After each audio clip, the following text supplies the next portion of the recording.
श्री राम ने निर्णय करने का पूरा अधिकार भरत जी को दे दिया,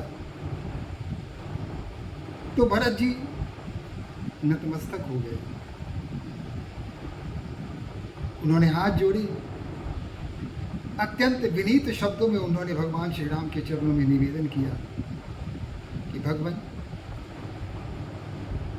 हे श्री राम, मैं तो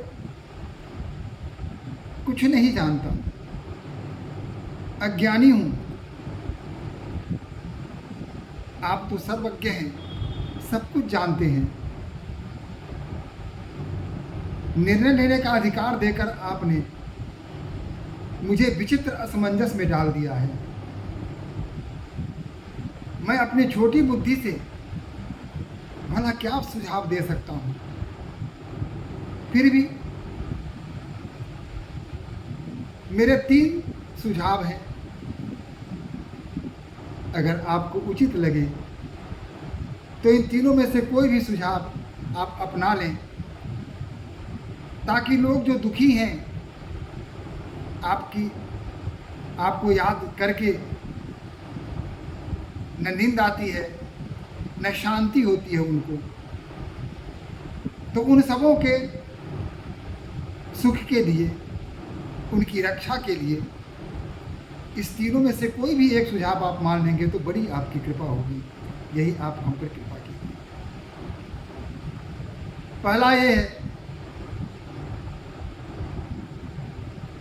कि हे ब्रह्मा, आप तो परम ब्रह्म हैं। वन ही जाने की बात है ना। 2 भाई वन में जाएंगे, 2 भाई अयोध्या लौट जाएंगे। तो आप लक्ष्मण और सीता मैया ये तीनों अयोध्या लौट जाएं, और इसके बदले में मैं और शत्रुघ्न पूरे 14 वर्ष का वनवास काट करके आ जाऊंगा। पिताजी की भी वचन रह जाएगी।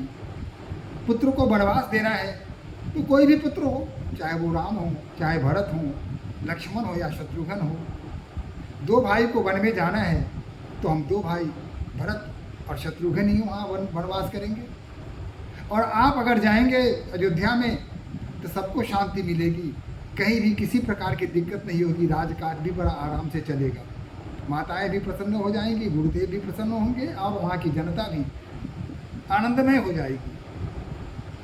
ये मेरा पहला सुझाव है। दूसरा निवेदन मैं ये करना चाहता हूँ कि अगर यह भी आपको उचित न लगे, यह भी अच्छा न लगे, तो ऐसा करें, मैं, लक्ष्मण और शत्रुघ्न ये वनवास चले जाते हैं, लेकिन आप सीता मैया के साथ वापस लौट जाइए। हमारे न रहने से कोई अंतर पड़ने वाला नहीं है, लेकिन आपके अयोध्या में न रहने से बहुत बड़ा अंतर पड़ रहा है। सभी त्राही त्राही कर रहे हैं। मेरा दूसरा सुझाव ये है, अगर उचित लगे तो पहला नहीं तो दूसरा सुझाव ही मान लें। अगर यह सुझाव भी आपको पसंद नहीं है तब तीसरा सुझाव ये है कि लक्ष्मण और शत्रुघ्न को भेज दीजिए अयोध्या और मैं आपके साथ बन जाऊंगा। लक्ष्मण और शत्रुघ्न अयोध्या वापस लौट जाएंगे और मुझे आपके दर्शन का, आपकी सेवा करने का सौभाग्य प्राप्त हो जाएगा। इसलिए इन तीनों में से कोई भी एक सुझाव अगर आप नहीं रखेंगे तो बड़ा क्लेश होगा। किसी सुझाव को तो मानने की कृपा करें। मैं मंदबुद्धि, अज्ञानी, मेरे मन में जो आया बुद्धि के अनुसार आपके सामने सुझाव रखा। अगर आपको मेरा सुझाव उचित लगे तो इसको मान लें।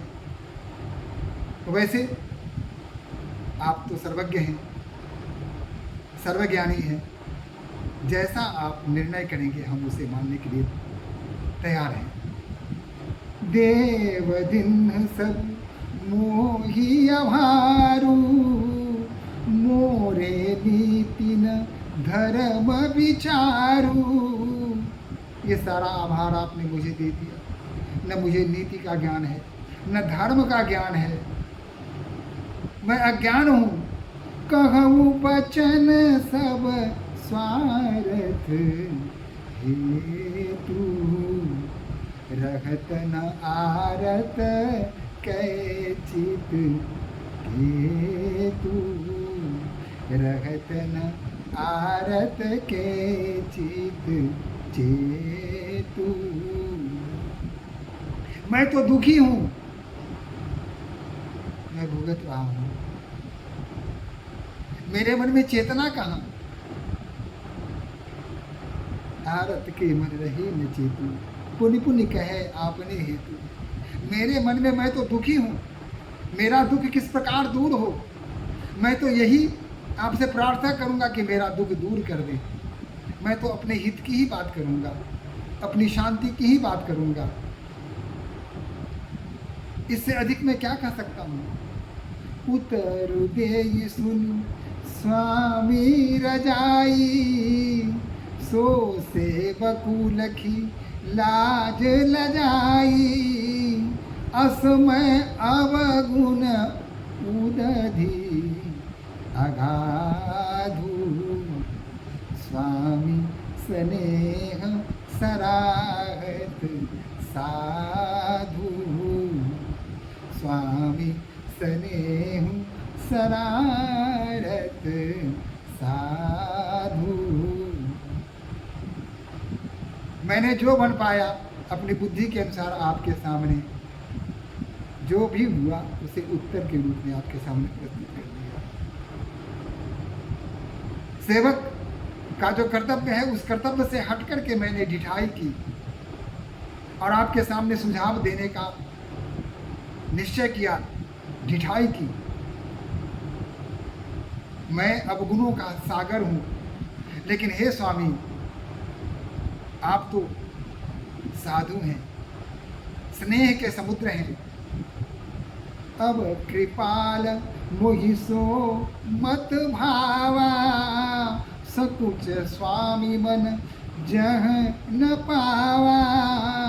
सकुच स्वामी मन जाय न पावा, प्रभु पद शपथ कहूँ मति आऊ। प्रभु पद शपथ कहूँ सती आऊ। जग मंगल हित एक उपाऊ। हे प्रभु, हमने 3 उपाय आपके सामने रखे। संसार के कल्याण के लिए, अयोध्या के लोगों के कल्याण के लिए, सुख के लिए, शांति के लिए एक उपाय तो इस पर तो विचार करना ही पड़ेगा।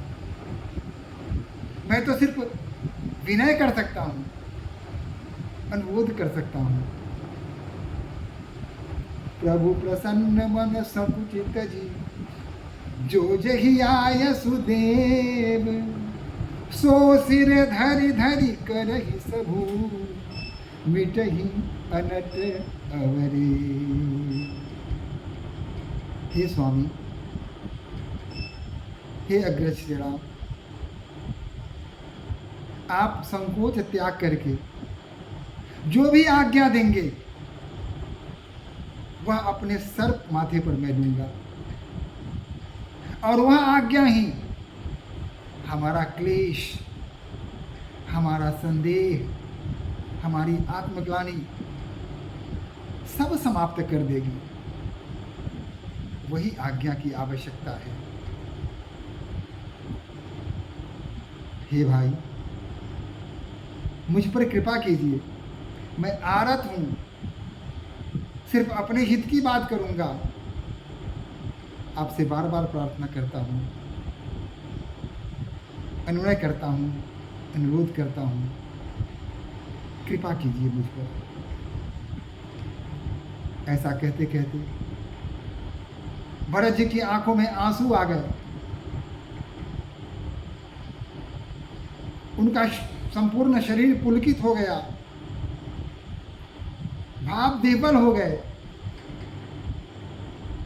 और